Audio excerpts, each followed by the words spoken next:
Melanjutkan kisah sebelumnya, Cheon Yewon berhasil membuktikan kemampuannya di hadapan Sang Lord dengan mengalahkan tetua dewan pertama kultus demonik. Kemenangan itu tidak hanya mengguncang seluruh dewan, tetapi juga menegaskan kelayakan Yewon sebagai calon pemimpin. Bersama dengan itu, ia pun resmi diangkat sebagai putra mahkota kultus demonik. Secara tradisi, penunjukan pewaris tahta dilakukan melalui sebuah upacara megah di pelataran utama Istana Lord. Namun karena situasi yang sedang dihadapi lebih mendesak daripada upacara seremonial semata, maka penobatan tersebut ditunda hingga waktu yang belum ditentukan. Meski begitu, keputusan penting tetap diambil. Cheon Yewon ditunjuk untuk mengisi kekosongan jabatan sebagai tetua dewan sementara. Berbeda dengan gelar putra mahkota yang bersifat simbolis dan belum memberi kuasa penuh, jabatan tetua dewan memungkinkan seseorang untuk ikut serta dalam rapat-rapat penting bersama para pemimpin klan dan pengurus utama sekte. Tentu saja, keputusan ini langsung menuai penolakan keras dari pemimpin 4 klan utama. Namun, keberatan mereka dengan cepat dipatahkan oleh otoritas Sang Lord yang tak terbantahkan. Sebelum rapat kembali dilanjutkan, Sang Lord memperhatikan luka di tubuh Yewon dan memerintahkan agar ia segera menjalani perawatan. Yewon sempat terkejut mendengar perhatian tersebut. Saat menoleh ke bahu kirinya, ia teringat bahwa Nano telah lebih dulu menyembuhkan lukanya. Namun ia tak punya pilihan lain selain menuruti perintah tersebut. Ia hanya bisa menarik nafas pelan, menyimpan rapat fakta bahwa tubuhnya telah sepenuhnya pulih. Ia menerima keputusan itu dengan kepala tertunduk penuh hormat dan memutuskan akan menanyakan langsung hasil rapat pada tetua di kemudian waktu. Kini alur cerita berpindah ke kediaman klan Flying Phantom, tepatnya di ruang tamu utama. Di sana Cheon Yewon telah lebih dahulu tiba. Moonku yang menyadari kehadirannya segera menghampiri dengan wajah penuh kecemasan. Kabar mengenai pertarungan sengit di aula utama membuat mereka khawatir tak karuan. Namun sebelum Yewon sempat menjelaskan apa yang terjadi, seorang perawat datang tergesa-gesa dan memberitahukan bahwa penjaga Jang telah sadar. Kabar itu mengejutkan Yewon. Tanpa membuang waktu, ia segera berlari menuju ruang perawatan. Dengan nafas tertahan, ia membuka pintu dan menemukan sosok penjaga Jang sedang duduk di atas ranjang. Sekejap saja, ekspresi haru menyelimuti wajah Yewon. Ia benar-benar tak menyangka bisa bertemu kembali dengan sosok yang selama ini selalu melindunginya. Penjaga Jang pun menoleh, melongo, menampilkan gigi ompongnya. Tanpa mampu menahan perasaan, Yewon langsung memeluknya erat, menumpahkan seluruh kerinduan yang telah lama ia pendam. Di pelukannya, penjaga Jang pun tak mampu menahan air mata. Tangis haru pun pecah di antara keduanya. Dengan suara lirih, penjaga Jang menatap wajah Yewon yang kini jauh lebih dewasa. Ada kebanggaan sekaligus kesedihan dalam sorot matanya. Ia berkata bahwa Yewon sudah tumbuh besar dan sepertinya tak membutuhkan dirinya lagi. Perkataan itu menorehkan luka dalam di hati Yewon. Dalam sekejap, ia merespon dengan sorot mata tegas, menolak anggapan bahwa penjaga Jang telah kehilangan peran. Penjaga Jang pun menundukkan kepala. Suaranya lirih saat mengakui bahwa ia tak lagi memiliki kekuatan untuk melindungi Yewon seperti dulu. Yewon yang menyaksikan sosok tua itu begitu muram, ikut merasakan duka yang mendalam. Kilasan kenangan masa kecil bersama penjaga Jang melintas dalam pikirannya. Masa-masa penuh kesulitan yang selalu dilalui bersama. Dalam hati, Yewon bertekad kuat. Penjaga Jang telah mengorbankan begitu banyak untuk dirinya, dan ia tak akan membiarkan sisa hidup orang tua itu berakhir dalam kesedihan atau kehampaan. Yewon segera menghubungi Nano melalui pikirannya, menanyakan apakah ada cara untuk memulihkan tenaga dalam seseorang. Nano merespon dengan tenang, mengkonfirmasi bahwa jika yang dimaksud Yewon adalah pembentukan energi yang terletak di bagian bawah perut yang dikenal sebagai inti kekuatan tenaga dalam, maka ia memerlukan waktu untuk menganalisis lebih lanjut struktur dan kerusakan yang terjadi. Sementara itu, Nano menyampaikan informasi tambahan yang tak kalah penting. Ia memberitahu bahwa ada teknologi medis yang dapat menggantikan gigi yang hilang, baik dengan metode implan maupun gigi palsu. Tak lama setelah itu, Nano mentransfer seluruh data dan informasi terkait ke sistem syaraf Yewon. Mata Yewon membelalak kagum. Ia tak menyangka bahwa ada teknologi semaju ini di dunia yang masih dikuasai oleh teknik bela diri kuno. Meskipun memulihkan tenaga dalam penjaga Jang akan menjadi proses yang rumit dan panjang, setidaknya kini ada harapan untuk menyembuhkan kondisi giginya. Dengan semangat yang baru, Yewon berniat untuk mengunjungi pengrajin Sunwong dan dokter baik. Dua orang yang ia percaya mampu membantu mewujudkan pembentukan gigi palsu tersebut. Setelah berkomunikasi dengan Nano, Yewon kembali menatap penjaga Jang dengan senyum hangat. Ia ingin membagikan kabar bahagia yang selama ini dinantikan. Dengan suara pelan namun jelas, ia menyampaikan bahwa akhirnya ia telah memenangkan persaingan pewaris yang berlangsung di aula utama. Penjaga Jang terdiam mendengarnya. seolah pikirannya belum sepenuhnya mampu mencerna informasi yang baru saja ia terima. Yewon pun kembali menjelaskan, kali ini lebih gamblang. Ia mengatakan bahwa hari ini secara resmi dirinya telah diangkat sebagai putra mahkota kultus demonik. Mendengar pernyataan itu, tubuh penjaga jang tersentak dan tanpa sempat berkata apa-apa, ia langsung pingsan di tempat. Yewon panik bukan main. Ia segera mengguncang tubuh tua itu dengan cemas, khawatir terjadi sesuatu yang buruk. Dalam kepanikan itu, Nano dengan sigap menjelaskan bahwa penjaga jang pingsan akibat penurunan tekanan darah mendadak ke otak, sebuah reaksi umum yang muncul ketika seseorang mengalami syok berat. Menyadari situasi tersebut, Yewon segera membaringkan penjaga jang dengan hati-hati, memastikan tubuhnya dalam posisi yang tepat untuk memulihkan kesadarannya. Ia tak menyangka bahwa kabar bahagia itu justru membuat penjaga jang kehilangan kesadaran. Dalam hatinya, Yewon berjanji untuk lebih berhati-hati dalam menyampaikan hal-hal mengejutkan, setidaknya sampai kondisi penjaga jang benar-benar pulih. 2 jam telah berlalu sejak peristiwa besar di aula utama. Kini suasana bergeser ke kediaman Flying Phantom, tempat Cheon Yewon berada.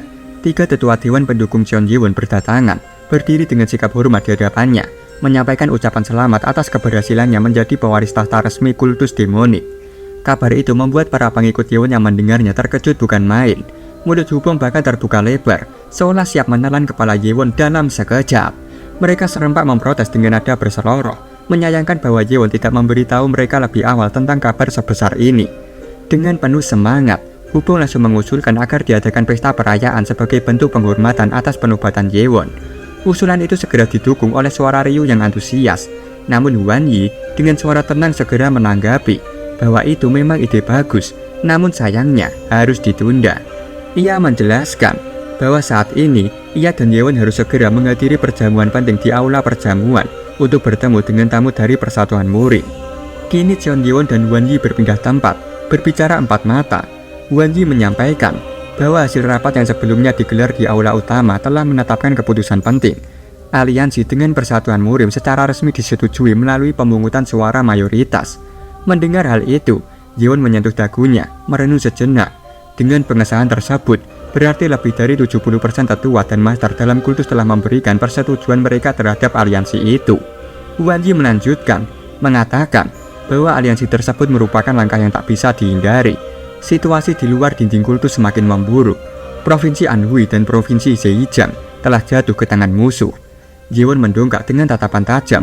Ia langsung menanyakan, apakah wilayah itu telah direbut oleh Force of Evil, musuh klasik dari dunia bela diri. Namun Hwan Yi menggeleng pelan. Ia menjawab bahwa pihak yang menguasai kedua provinsi itu bukanlah Force of Evil, melainkan sebuah klan baru yang misterius.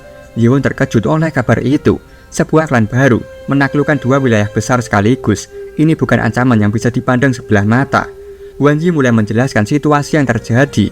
Provinsi Zhejiang merupakan wilayah kekuasaan sekte Heavenly Demon, tempat di mana 9 cabang utama sekte itu bermarkas. Sementara itu, Provinsi Anhui dikenal sebagai kediaman Namgung Seon, salah satu dari 17 master terkuat dan tokoh penting dalam Persatuan Murim. Namgung Seon, yang dijuluki Warrior Sword, berasal dari klan bangsawan Namgung. Ia bermukim di Anhui bersama 15 klan bela diri lainnya yang tergabung dalam Force of Justice. Karena posisinya yang berada di perbatasan kekuasaan antara 3 faksi terbesar dunia bela diri, sekte Heavenly Demon, Persatuan Murim, dan Force of Evil, wilayah Zhejiang, Anhui, serta Jiangxi senantiasa berada dalam kondisi siaga tinggi. Konflik dan bentrokan bersenjata seringkali tak terhindarkan. Namun baru-baru ini, situasi berubah drastis. 3 cabang sekte Heavenly Demon yang berada di Zhejiang diserang secara serentak oleh kekuatan tak dikenal. Mengira ini sebagai serangan sepihak dari Persatuan Murim, pihak sekte Heavenly Demon segera meminta bala bantuan dari 2 cabang di Jiangxi dan 6 cabang di wilayah Zhejiang. Namun semuanya sia-sia. Dalam waktu kurang dari 3 minggu, seluruh cabang tersebut musnah tanpa jejak. Pemimpin sekte Heavenly Demon segera mencurigai bahwa ini adalah manuver tersembunyi dari Persatuan Murim dan mulai bersiap untuk mengobarkan perang.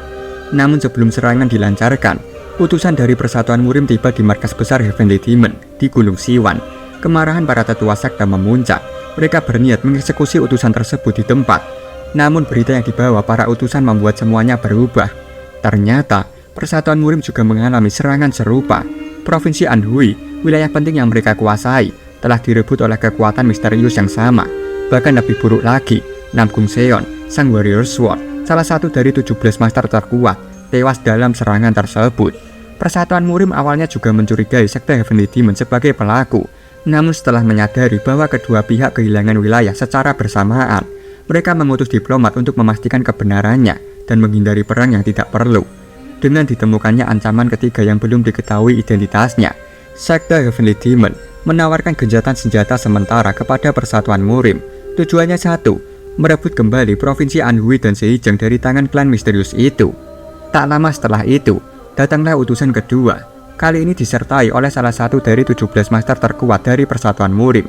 Dia adalah Hang Polwo, pemimpin sekte Begar, salah satu tokoh senior yang sangat disegani kalangan dunia bela diri.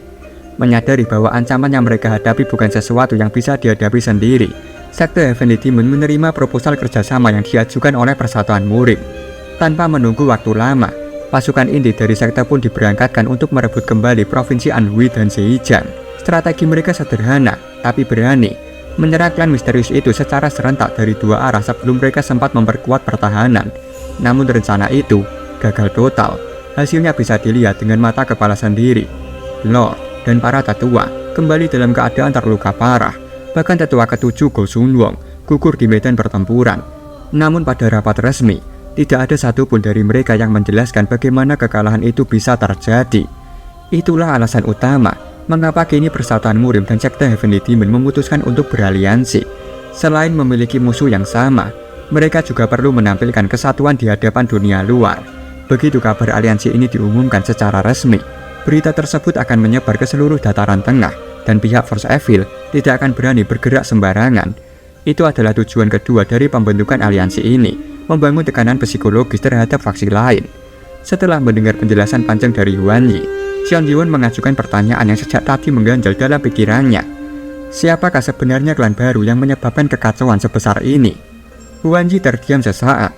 Ia sendiri tidak mengetahui banyak detail, namun ada satu hal yang pasti. Klan itu menyebut diri mereka sebagai klan Blade God Six Martial. Begitu mendengar nama tersebut, raut wajah Xion Jiwon langsung berubah.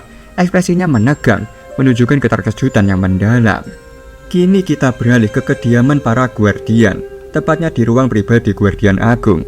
Di sana tampak Wamyung tengah duduk berbincang serius dengan Marakyum. Dalam percakapan itu, Wamyung telah menceritakan segalanya, seluruh kebenaran mengenai Xion Yewon. Setelah mendengar semua itu, Marakyum hanya mengangguk perlahan dan menyampaikan pandangannya. Jika semua yang dikatakan Wamyung benar, maka Face Lord adalah sosok yang selama ini mereka nantikan. Orang yang mampu melanjutkan jalan pencerahan yang telah lama terputus. Namun respon Marakyum yang begitu tenang membuat Wamyung merasa ada yang janggal. Ia sempat berharap reaksi yang lebih besar, setidaknya keterkejutan atau kegembiraan. Tapi ekspresi Marakyum tetap datar, seolah pikirannya sedang berada di tempat lain. Padahal, ini adalah kabar tentang seseorang yang berpotensi membawa perubahan besar bagi sekte mereka. Melihat sikap Marakyum yang tampak sedang merenung dalam, Wamyung bertanya dengan hati-hati, apakah ada masalah yang terjadi selama perjalanan mereka ke medan perang. Marakyum terdiam beberapa saat, sebelum akhirnya membuka suara. Ia menyebutkan nama yang tidak pernah diungkapkan dalam rapat dewan, klan Blade God Six Martial. Ia melanjutkan dengan suara rendah namun penuh tekanan, yang memotong lengan tetua Dewan Han dan membuat Guardian kanan kehilangan setengah dari penglihatannya bukanlah sekedar musuh biasa, melainkan salah satu master dari klan Blade God Six Martial. Marakyum mulai menjelaskan, saat pasukan sekte Heavenly Demon tiba di wilayah Zhejiang, mereka bergerak dalam senyap, tanpa memberitahu pihak manapun. Tujuannya adalah menyergap musuh sebelum mereka siap. Namun yang terjadi justru sebaliknya. Blade God Six Martial Clan tampak telah menanti, seolah-olah mereka sudah tahu rencana mereka sejak awal. Jumlah mereka sangat besar, bahkan melampaui pasukan sekte Heavenly Demon. Namun karena yang dikerahkan adalah pasukan inti, mereka masih mampu memberikan perlawanan sengit. Di tengah-tengah pertempuran, 3 sosok muncul dari pihak musuh. Ketiganya adalah ahli bela diri tingkat tinggi. Satu menggunakan teknik pedang, satu lagi teknik telapak, dan yang terakhir mengandalkan cakar. Gerakan dan aura mereka begitu dominan, hingga jelas terlihat bahwa mereka adalah pemimpin dari klan Blade God Six Martial. Kehadiran mereka mengubah arah pertempuran. Para pemimpin skuad dan brigade dari pasukan Heavenly Demon dibantai dengan mudah. Ketiga master itu begitu kuat, hingga para tetua terpaksa turun tangan langsung. Namun bahkan satu orang dari mereka harus dihadapi oleh beberapa tetua sekaligus. Itulah betapa tingginya level kekuatan mereka. Pertempuran sempat berlangsung seimbang. Tapi keseimbangan itu buyar ketika tetua ke-7 gugur dan ketua ke-5 kehilangan lengan dalam duel brutal. Pada titik itulah tidak ada pilihan. Lord dan Marayum sendiri harus turun tangan ke medan perang untuk menghentikan kehancuran total. Marayum menjelaskan bahwa lawan yang ia hadapi adalah seorang master bela diri pengguna pedang. Ia menyadari dengan jelas saat pertarungan berlangsung, gerakan, tekanan, dan aura yang ditimbulkan lawan itu tidak bisa disalahartikan. Meskipun teknik pedang, teknik telapak, dan teknik cakar yang digunakan oleh 3 master dari klan Blade God Sigmartial terlihat berbeda secara kasat mata, ada satu kesamaan mencolok yang tak bisa diabaikan. Semua gerakan tubuh mereka memancarkan tekanan luar biasa, seolah mampu meremukan pertahanan musuh hanya dengan satu langkah. Dari hal itulah, Marayum menyimpulkan bahwa ketiga teknik itu berasal dari satu akar yang sama, sebuah seni bela diri tunggal. Dengan ekspresi serius, Marayum perlahan membuka bagian atas jubahnya, memperlihatkan luka yang tergores di tubuhnya. Luka itu menganga seperti hasil tebasan yang dalam dan presisi. Wamyung terkejut melihatnya, bukan hanya karena dalamnya luka itu, melainkan karena bentuk dan pola luka tersebut terlihat identik dengan teknik pedang dari Blade God. Dengan suara berat dan tatapan gelap, Marayum mengakui bahwa meski telah menggunakan seluruh kemampuan dan kecepatannya, ia tetap tidak mampu menghindar sepenuhnya dari serangan itu. Bahkan ia menambahkan, jika lawannya memilih menggunakan blade daripada sword, maka kemungkinan besar ia sudah bernasib sama seperti tetua dewan pertama, tewas di tempat tanpa sempat membalas. Waktu pun beranjak malam, dan suasana beralih ke aula perjamuan utama milik kultus demonik. Di sana, Lord beserta para petinggi sekte telah lebih dahulu berkumpul, duduk di kursi kehormatan dengan tatapan penuh wibawa. Tak lama berselang, rombongan dari Persatuan Murim tiba, memasuki aula dengan langkah mantap. 2 tokoh penting yang hadir sebagai wakil dari 17 pemimpin Force of Justice pun terlihat menonjol. Wang Chunwun, pemimpin dari sekte Gunung Hua, dan Mo Yongkang, ketua dari klan Moyong yang terpandang. Di antara rombongan tersebut, tampak seorang wanita misterius yang mengenakan cadar hitam, berdiri anggun namun tegas. Dengan suara lembut namun berwibawa, ia memberi salam kepada Lord dan menyampaikan bahwa kehadirannya adalah sebagai wakil dari faksi politik aliansi dalam Persatuan Murim. Setelah pernyataan itu, seluruh anggota rombongan Persatuan Murim serempak membungkukkan tubuh mereka dalam hormat kepada Lord. Lord menyambut mereka dengan tatapan penuh kehormatan, namun sorot matanya menajam saat menatap wanita bercadar. Ia menyampaikan ketidaksenangannya atas tindakan menyembunyikan wajah dalam pertemuan resmi. Mendengar teguran tersebut, wanita itu segera menunduk sopan, meminta maaf atas ketidaksopanannya, lalu perlahan membuka cadar yang menutupi wajahnya. Saat wajahnya yang anggun dan memesona terlihat, para tokoh dari kultus demonik seketika membelalakan mata, terpana oleh kecantikan luar biasa yang terungkap di hadapan mereka. Kecantikan yang tidak hanya menawan, tetapi juga membawa aura tenang dan kecerdasan. Sementara itu, Mo Yongyu, pewaris klan Moyong, hanya menyunggingkan senyum kecil, seolah telah memperkirakan reaksi yang akan muncul dari pihak lawan. Wanita itu memperkenalkan dirinya dengan tenang. Namanya adalah Jegal Sohe, ahli strategi kedua dari Persatuan Murim, tokoh yang dikenal luas sebagai salah satu dari 3 wanita tercantik di Jianghu. Lord menyambutnya dengan anggukan hormat. Melihat siapa yang dikirimkan oleh pihak Persatuan Murim, ia menyampaikan bahwa pertemuan malam itu bukanlah pertemuan biasa. Mereka telah mengirimkan tamu yang sangat istimewa, seseorang yang kehadirannya membawa bobot diplomatik. Mendengar sambutan Lord, Wang Chunwun membalas dengan penuh hormat. Ia menyampaikan rasa terima kasihnya atas penerimaan yang begitu hangat. Dengan gaya bercanda khasnya, ia menambahkan bahwa perutnya sudah mulai keroncongan, mengisyaratkan bahwa hidangan perjamuan yang telah disiapkan pasti menggoda selera. Lord menanggapi dengan senyum tipis, lalu mempersilahkan mereka untuk segera duduk dan meminta agar pelayan mempersiapkan seluruh jamuan tanpa penundaan. Ia juga memerintahkan untuk segera mengumpulkan seluruh tamu istimewa malam itu. Sementara itu, para tetua dewan dari kultus demonik satu persatu memperkenalkan diri. Mereka menyebutkan nama dan posisi mereka dengan penuh wibawa, menunjukkan kehadiran mereka sebagai fondasi kekuatan sekte. Mendengar nama-nama tersebut, Wang Chunwun mengusap janggutnya perlahan. Beberapa di antara nama itu tidak asing baginya. Ia pernah mendengarnya dari laporan jaringan informasi milik aliansi. Tak berselang lama, Cheon Yewon berdiri dan memperkenalkan dirinya secara resmi sebagai pewaris tahta kultus demonik, sekaligus sebagai tetua dewan ke-12. Pernyataan itu seketika menciptakan kegemparan kecil di pihak Persatuan Murim. Raut getar kejutan tampak jelas di wajah mereka. Tidak satu pun dari mereka yang mendengar kabar bahwa kultus demonik telah menetapkan pewaris tahta. Terlebih lagi, sosok muda bernama Cheon Yewon itu tampak belum melewati usia 20 tahun. Terlalu muda menurut penilaian umum untuk menyandang gelar sebagai tetua dewan dalam sekte sebesar itu. Sementara itu, dari balik bayang-bayang para anggota Persatuan Murim, seorang sosok misterius memperhatikan jalannya perjamuan dengan tatapan tajam. Baginya, para tetua bukanlah hal yang menarik. Perhatiannya kini sepenuhnya tertuju pada sang putra mahkota. Suara lembut dentingan cawan yang dibenturkan oleh Teko terdengar menggema di antara percakapan tamu. Dentingan itu menyelinap halus ke telinga jegal Sohe, membuatnya tiba-tiba bangkit dari kursinya. Tanpa berkata sepatah kata pun, ia melangkah perlahan ke arah Jeon Ji-won. Senyum tipis tersungging di wajahnya. Dengan anggun namun penuh intensi, Sohe menyapa para tetua di sekitar Ye-won dan meminta mereka untuk sedikit bergeser dengan nada yang tetap sopan.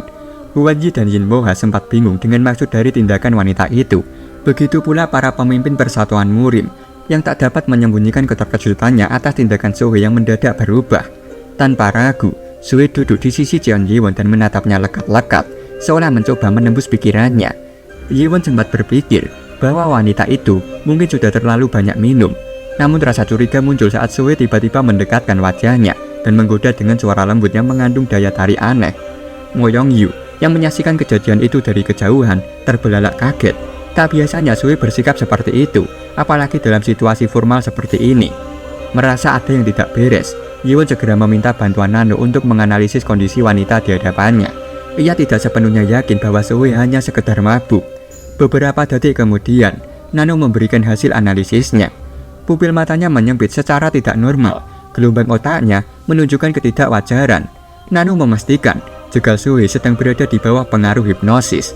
Tanpa peringatan, Sohe tiba-tiba mengayunkan tangannya dan menyerang Jeon Ji-won dengan kecepatan mengejutkan. Para pemimpin dari kedua faksi yang hadir di aula sontak terpaku. Kepanikan langsung menyelimuti atmosfer perjamuan. Namun serangan itu tidak menyentuh sasarannya. Dengan ketenangan mutlak, Ye-won menangkis gerakan tersebut. Lengan Sohe terpental ke samping dan sebuah jarum tipis yang sebelumnya tersembunyi di telapak tangannya terlepas. Dalam sekejap, Ye-won memahami bahwa Sohe tengah berada di bawah kendali orang lain.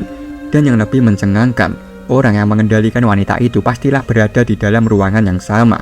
Belum sempat suasana mereda, Sohe kembali bersiap untuk menyerang. Hipnotis yang merasuki pikirannya belum terputus. Menilai situasi dengan cepat, Nano segera menganalisis kemungkinan cara untuk memutus hipnotis tersebut.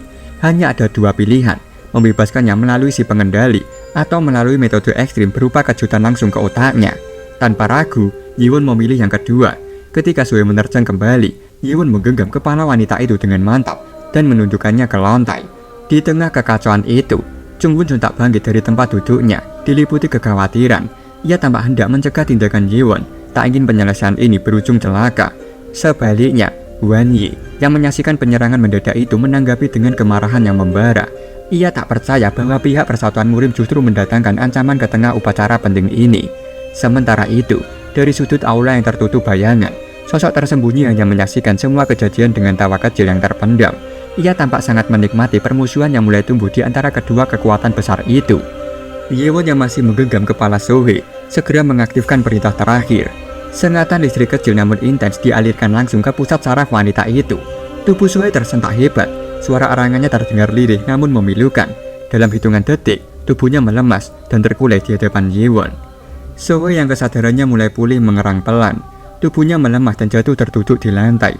Nafasnya masih belum teratur. Di saat bersamaan, Mo Yong-yu bergegas menghampirinya dengan wajah penuh kecemasan. Pandangan Sohe menyapu sekelilingnya dengan kebingungan yang kentara. Ia tidak memahami apa yang baru saja terjadi, seolah mengira bahwa dirinya hanya sekedar mabuk berat akibat minuman perjamuan. Namun di tempat lain, tersembunyi dari pandangan semua orang, sosok yang berada di balik kendali hipnotis terlihat kesal. Ia tak menyangka metode hipnosisnya bisa dipatahkan begitu cepat. Tapi sebelum kekecewaannya berubah menjadi tindakan, sebuah suara telepati menggema di pikirannya. Dingin, tenang, dan penuh keyakinan. Suara itu memerintahkannya untuk tidak perlu khawatir dan segera beralih ke rencana kedua. Tepat saat itu, suara dendeng halus terdengar lagi. Cawan dibenturkan sekali lagi ke permukaan Teko. Suara yang tampaknya tidak berarti itu justru mengaktifkan sesuatu. Mo Yong-yu yang baru saja menenangkan Sohe tiba-tiba berubah. Pupil matanya mengerut tajam dan kesadarannya tampak menghilang begitu saja. Dalam sekejap, tubuhnya menerjang ke arah Jeon Ji-won dengan kemarahan yang meledak-ledak, seolah menganggap Ye-won sebagai sosok yang telah mencelakai Sohe. Namun sebelum serangan itu mengenai sasarannya, Huan Yi bergerak lebih cepat. Dengan sigap, ia menghadang Mo Yong-yu dan menghentikan aksinya. Ia tahu jika serangan kedua ini dibiarkan terjadi, bukan hanya akan mencoreng nama Persatuan Murim, tapi juga mempermalukan seluruh tetua Dewan Kultus Demonik. Mo Yong-yu terus memberontak, otot-ototnya menegang saat berusaha melepaskan diri dari cengkeraman. Tapi sebelum situasi memburuk, Yin Moa bergerak dari samping dan menghantam titik vital di lehernya. Tubuh Mo Yong-yu langsung lunglai dan tak sadarkan diri di tempat. Melihat perubahan drastis dan mendadak dalam perilaku Mo Yong-yu, Cheon Ye-won segera menarik kesimpulan. Si penghipnotis masih berada di dalam aula, menyusup, mengawasi, dan mengendalikan dari balik keramaian. Dan lebih dari itu, kemungkinan besar mereka tidak hanya satu orang. Ini bukan sekedar sabotase biasa, tapi bagian dari rencana yang jauh lebih besar dan terorganisir. Cheon Ye-won segera memerintahkan Nando untuk mengaktifkan mode deteksi suara telepati.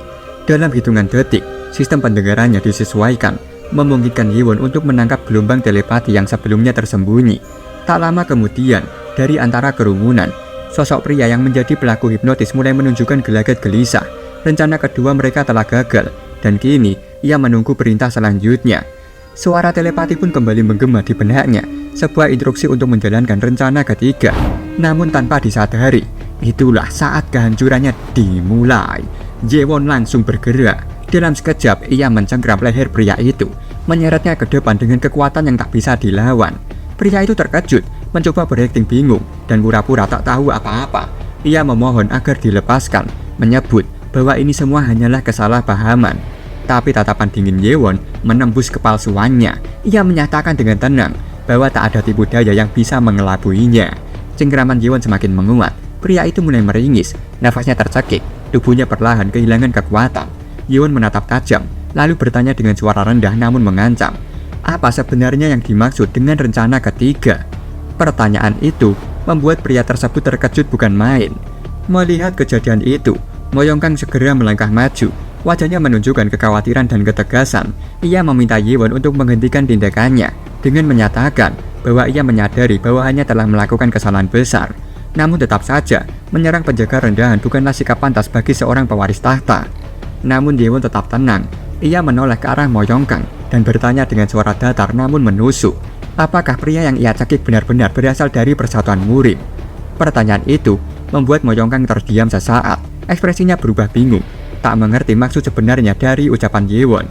Di antara keributan yang mulai pecah, Jegal Suho yang berdiri di belakang sana memegangi kepalanya.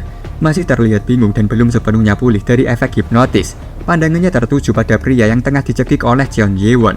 Sorot matanya melebar, mencoba mengenali wajah pria itu, lalu bergumam pelan mempertanyakan siapa sebenarnya orang tersebut.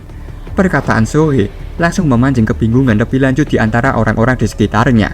Jika Sohee sendiri tak mengenal pria itu, maka kehadirannya di antara perwakilan Persatuan Murim menjadi semakin mencurigakan. Sementara itu, pria yang dicekik Ye-won kembali menerima instruksi telepati. Suara dingin dari pemimpinnya terdengar jelas di dalam pikirannya. Mereka tak punya waktu lagi. Rencana ketiga harus segera dijalankan selagi sang master masih mencari keberadaan Sword Demon yang tersisa. Pernyataan itu membuat Ye-won terkejut. Ia tidak menyangka bahwa kelompok misterius ini mengetahui tentang keberadaan Sword Demon. Informasi itu seharusnya hanya diketahui oleh segelintiran pihak kultus demonik. Tiba-tiba, sebuah suara tepukan tangan bergema di seluruh aula. Suara sederhana itu langsung mengundang efek mengejutkan. Beberapa orang di antara kedua faksi mendadak tersentak. Mata mereka kehilangan fokus, tubuh mereka menegang seperti boneka yang ditarik talinya. Dalam hitungan detik, kekacauan pun pecah. Ye-won terdiam, mencoba mencerna situasi yang berubah drastis. Ia mulai mempertanyakan sejak kapan para korban itu terhipnotis. Namun saat mengingat suara tepukan tadi, ia segera menyadari bahwa itu adalah pemicu utama. Hipnotis itu bukan berasal dari tatapan atau mantra, melainkan dari suara. Lebih tepatnya, frekuensi tertentu yang ditransmisikan lewat tepukan tangan. Namun satu pertanyaan besar masih mengganjal dalam benaknya. Bagaimana mungkin mereka bisa menghipnotis begitu banyak orang sekaligus hanya dengan satu suara tepukan? Pasti ada faktor eksternal yang memperkuat efek itu. Seseorang yang terlihat mencurigakan dari Persatuan Murim tiba-tiba berteriak. Suaranya menggelegar di tengah kekacauan. Ia menuduh para anggota kultus demonik menyerang faksinya, memprovokasi agar perlawanan segera dilakukan. Suasana seketika memanas. Dua faksi besar kini saling menatap tajam, penuh kebencian, seolah siap menghabisi satu sama lain kapan saja. Para tetua dewan pun tak mampu mempertahankan ketenangan. Mereka mulai merespon situasi dengan kemarahan, bersiap menghadapi kemungkinan terburuk jika pertumpahan darah benar-benar pecah. Ketegangan nyaris mencapai puncaknya, hingga Jeon Ye-won melangkah maju ke tengah-tengah mereka, memotong jalur konflik sebelum korban pertama jatuh. Dengan suara lantang yang menggema di seluruh aula, Ye-won menyatakan bahwa mereka yang bertindak secara membabi buta sebenarnya berada dalam pengaruh hipnotis. Pernyataan itu membuat Junwon segera maju dan menuntut penjelasan lebih lanjut. Ye-won menjelaskan bahwa tindakan aneh Jegal Soe dan Mo Yong Yu sebelumnya bukanlah kesengajaan, melainkan akibat pengaruh hipnotis. Tujuan para pelaku jelas mengacaukan hubungan antara kultus demonik dan persatuan murim. Mendengar penjelasan itu, Junwon terlihat mulai memahami situasi. Ia bertanya dengan nada serius, apa yang harus mereka lakukan sekarang? Tanpa ragu, Ye-won langsung memberi perintah kepada para tetua kultus dan para pemimpin dari persatuan murim untuk segera menenangkan pasukan masing-masing. Mereka harus menyampaikan kepada para anggota yang masih sadar agar menghentikan pertempuran sebelum keadaan semakin parah. Namun Junwon masih terlihat ragu, lalu bertanya kembali, bagaimana dengan mereka yang sudah terhipnotis? Ye-won hanya tersenyum singkat, lalu menjawab dengan penuh keyakinan bahwa ia sendiri yang akan menangani mereka. Setelah menyampaikan instruksinya, Jeon Ye-won segera melesat menuju pusat kericuhan dengan kecepatan luar biasa. Menyadari situasi semakin gawat, Junwon langsung memerintahkan anggota persatuan murim untuk mengikuti Ye-won. Mereka pun bergerak cepat menuju lokasi kekacauan. Sementara itu, Lord Kultus Demonik tampak sangat murka. Amarahnya membara mengetahui ada pihak yang berani melancarkan serangan di dalam istananya sendiri. Ye-won telah tiba di lokasi pertikaian. Dari atas atap, ia mengamati pemandangan kacau di bawahnya. Orang-orang dari kedua faksi saling bertarung membabi buta, membuatnya sulit membedakan siapa yang bertindak di bawah pengaruh hipnotis dan siapa yang masih sadar. Tanpa membuang waktu, Ye-won segera memerintahkan Nano untuk mengaktifkan mode pemindaian dan membedakan mereka yang terhipnotis. Dengan bantuan augmented reality, Nano menandai individu-individu yang berada di bawah pengaruh hipnotis dengan penanda visual khusus. Begitu target ditentukan, Ye-won melompat turun ke tengah kerumunan dan mulai bergerak secepat kilat. Dalam satu gerakan mulus, ia memegangi kepala orang-orang yang terhipnotis dan memberikan kejutan listrik singkat melalui tangannya. Satu persatu mereka terhenti, tersadar kembali meski kepala mereka masih berdenyut akibat sengatan. Aksi Ye-won begitu cepat dan presisi, membuat si penyusup yang berada di balik rencana jahat itu panik bukan main. Ia tak menyangka hipnotis yang rumit bisa dipatahkan hanya dengan satu sentuhan dari tangan Ye-won. Namun kepanikan itu tak berlangsung lama. Dalam sekejap, mata tajam Ye-won mengunci keberadaan sang penyusup. Tanpa memberi waktu untuk kabur, Ye-won melesat dan langsung mencengkram leher pria itu, lalu membantingnya keras ke lantai. Si penyusup berusaha melakukan perlawanan dengan melayangkan pukulan, tapi Ye-won menangkisnya dengan mudah. Dengan tatapan sedingin es, Ye-won memelintir lengan penyusup itu dan menekannya ke lantai. Ia memperingatkannya tanpa ampun bahwa siapapun yang berani menyerang istana kultus demonik tidak akan pernah bisa pergi begitu saja. Junwon yang menyaksikan aksi brutal Ye-won tak mampu menyembunyikan keterkejutannya. Seluruh tubuhnya merinding melihat betapa dingin dan tegasnya pewaris kultus demonik itu. Baginya, tak ada keraguan lagi. Jeon Ye-won memang pantas menyandang gelar sebagai pewaris tahta setelah menyaksikan sendiri bagaimana ia menarik paksa lengan sang penyusup hingga terputus. Dengan wajah datar, Ye-won menanyai identitas asli pria itu. Namun bukannya menjawab, si penyusup justru mengejek balik, menyebut Ye-won sebagai bajingan. Lalu tiba-tiba pria itu membuka mulutnya lebar-lebar, jelas mencoba melakukan sesuatu sebagai langkah terakhir karena misinya telah gagal. Tapi Ye-won bereaksi lebih cepat. Cakikannya menguat, memaksa mulut pria itu tetap terbuka. Ia mengayunkan tangannya dengan tenang sambil berkata bahwa ia sudah mengenal trik murahan macam itu, bunuh diri dengan racun ketika semua jalan tertutup.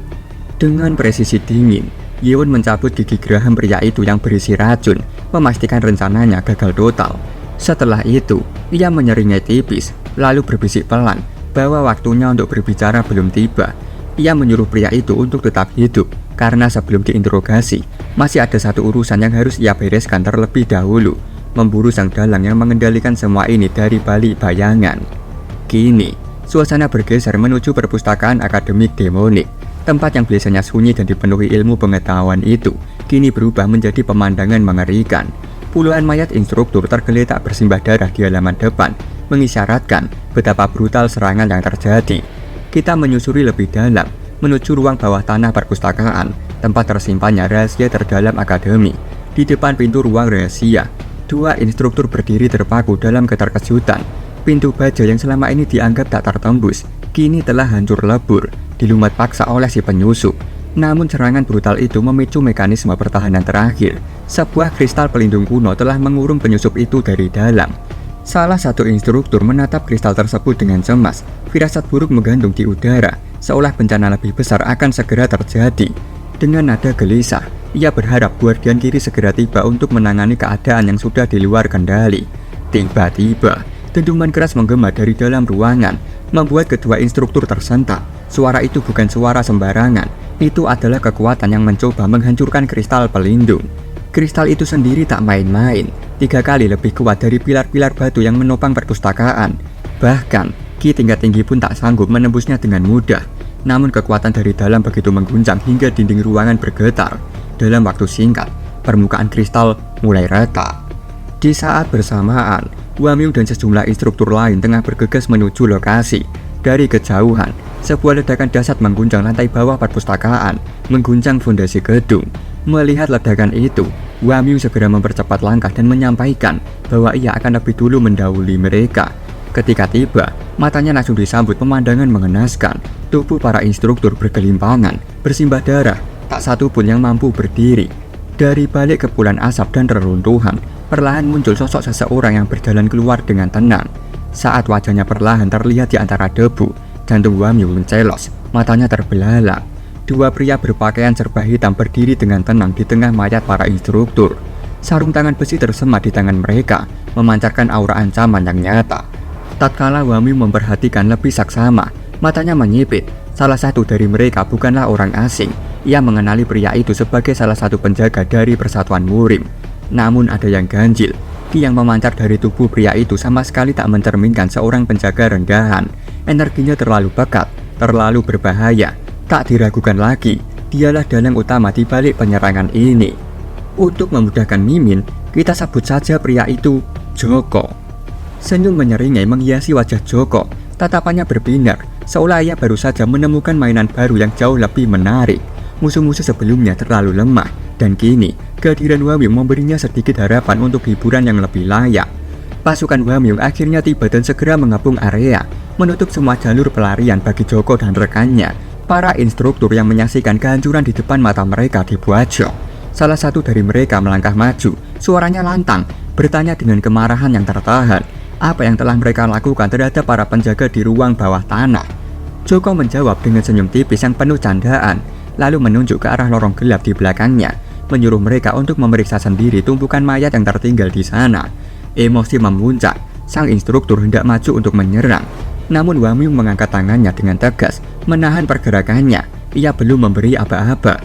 Tatapan Wamyu kini tertuju penuh pada Joko, dingin dan tajam. Ia bertanya langsung, apakah serangan ini ditujukan untuk mengincar berangkas rahasia yang tersimpan di ruang bawah tanah perpustakaan? Joko mengangguk pelan, mengakui dengan enteng bahwa itulah tujuan utama mereka. Setelah mengucapkan itu, ia berkata kepada rekannya dan memberi perintah singkat. Ia akan menghadapi para instruktur seorang diri, sementara rekannya diminta untuk segera pergi dan melanjutkan misi. Ia meyakinkan bahwa dirinya akan segera menyusul. Mendengar pengakuan itu, Wamyu tidak tinggal diam.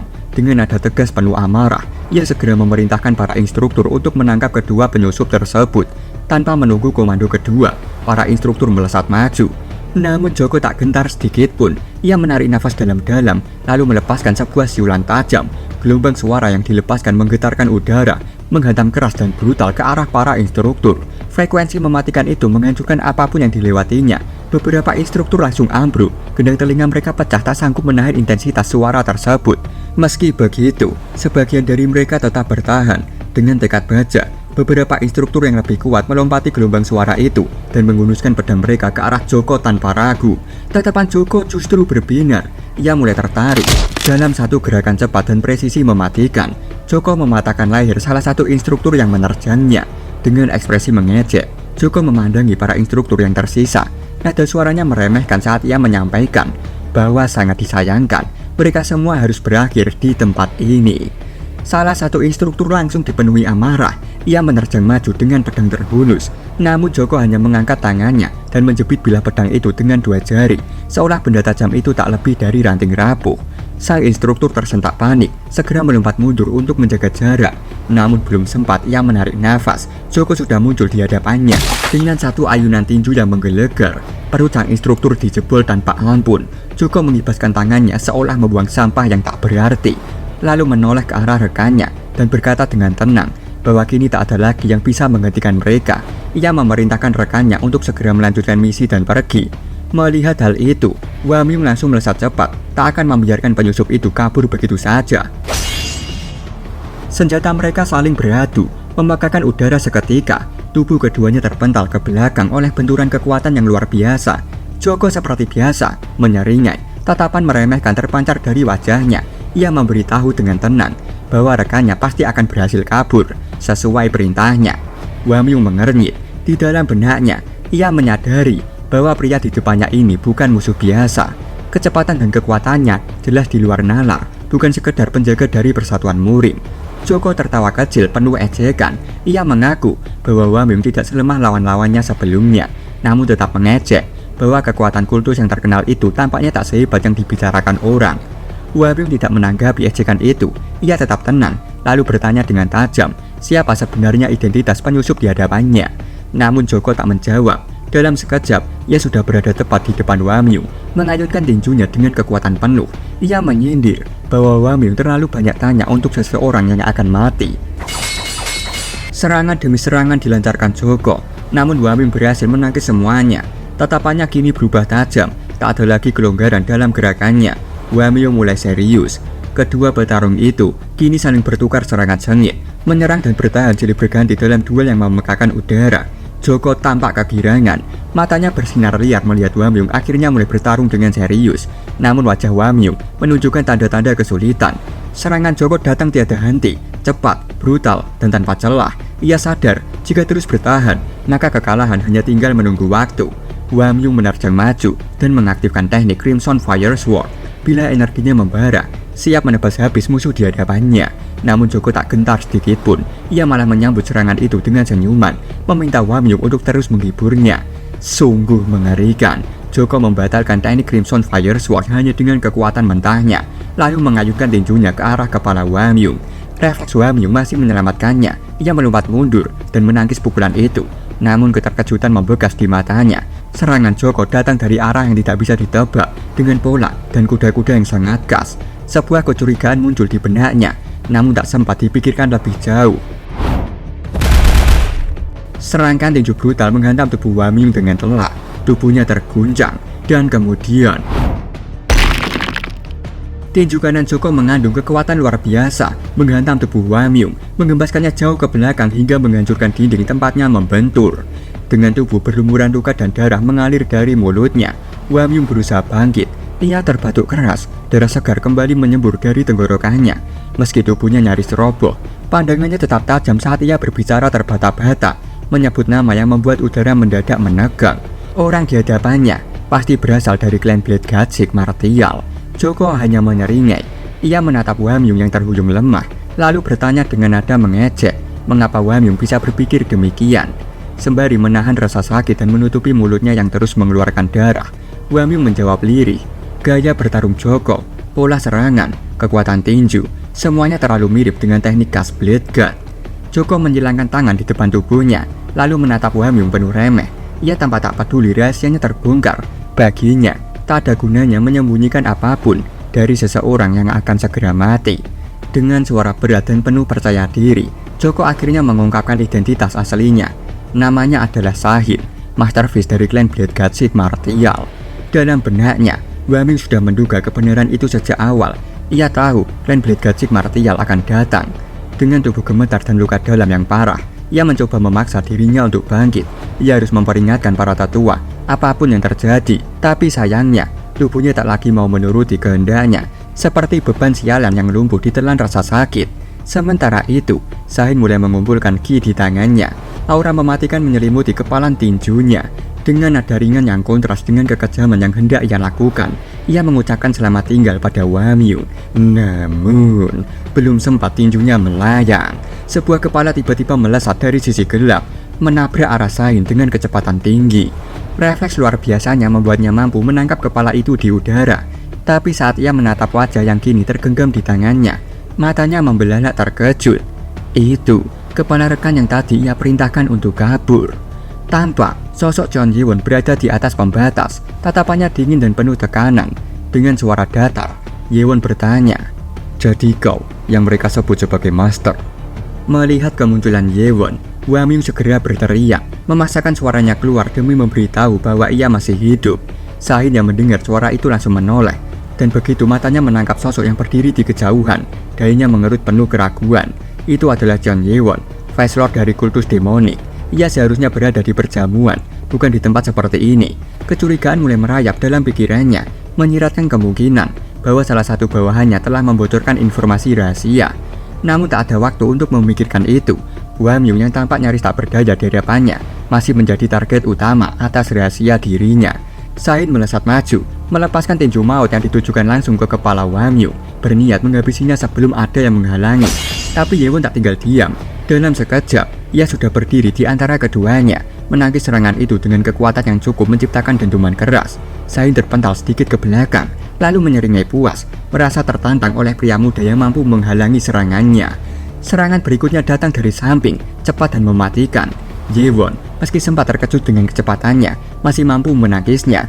Namun dalam benaknya, ia menyadari dilema besar. Jika dirinya terpukul mundur, maka nyawa Hwa Myung bisa saja lenyap dalam sekejap. Ia tidak boleh kalah posisi. Dengan tekad yang membaca, Ye-won mengalirkan blade Ki ke pedangnya, lalu melepaskannya dalam satu dorongan untuk memukul mundur Sahin. Tubuh musuh itu terdorong ke belakang beberapa langkah. Sahin tampak terkejut, tidak menyangka Ye-won akan menyerang balik dibanding menjauh. Nano segera merespon kondisi fisik Ye-won dengan mengaktifkan sistem penyembuhan otomatis, menangani luka dalam yang mulai muncul akibat benturan tadi. Sementara itu, Sahin justru menyeringai lagi, mengira Ye-won terluka luka dalam. Ye-won menoleh sebentar ke arah Hwa Myung, memeriksa keadaannya. Meski terengah dan penuh luka, Hwa Myung mengangguk lemah, menandakan bahwa ia masih bisa bergerak. Ye-won mengeluarkan sebuah kantung kain hitam dan menyerahkannya pada Hwa Myung, mengisyaratkan agar ia segera menyampaikan semuanya kepada Lord dan para tetua. Sisanya, biar ia sendiri yang menangani pria di hadapannya. Sahin tak bisa menyembunyikan kekesalannya. Ia tidak ingin Hwa Myung lolos. Hwa Myung mulai bergerak mundur, meninggalkan medan pertempuran. Tapi belum sempat menjauh, Sahin muncul di sampingnya dengan kecepatan luar biasa, siap menghabisinya. Namun Ye-won kembali hadir, membentangkan dirinya di antara mereka berdua, menolak membiarkan Sahin melewati titik itu. Tak kehilangan akal, Sahin melompat tinggi ke udara dan melepaskan serangan gelombang Ki ke arah Hwa Myung yang tengah berlari menjauh. Tapi serangan itu tak pernah mencapai sasarannya. Ye-won menghunus blade Ki-nya, menebas gelombang itu menjadi serpihan tak berarti. Pada akhirnya, Hwa Myung pun berhasil meninggalkan arena pertempuran. Kini, hanya mereka berdua yang tersisa, berdiri saling menatap di tengah medan yang porak-poranda. Senyum licik Sahin menghilang, berganti dengan tatapan penuh amarah. Ia tak suka dipermainkan. Sementara itu, Ye-won menatapnya sambil menyeringai, lalu mengucapkan satu kalimat dengan suara yang dingin dan tajam. "Lawanmu sekarang adalah aku, bajingan." Benturan antara tinju besi dan pedang terus bergema, saling menangkis dalam rentetan serangan yang cepat dan tajam. Namun Sahin mulai merasa ada yang ganjil.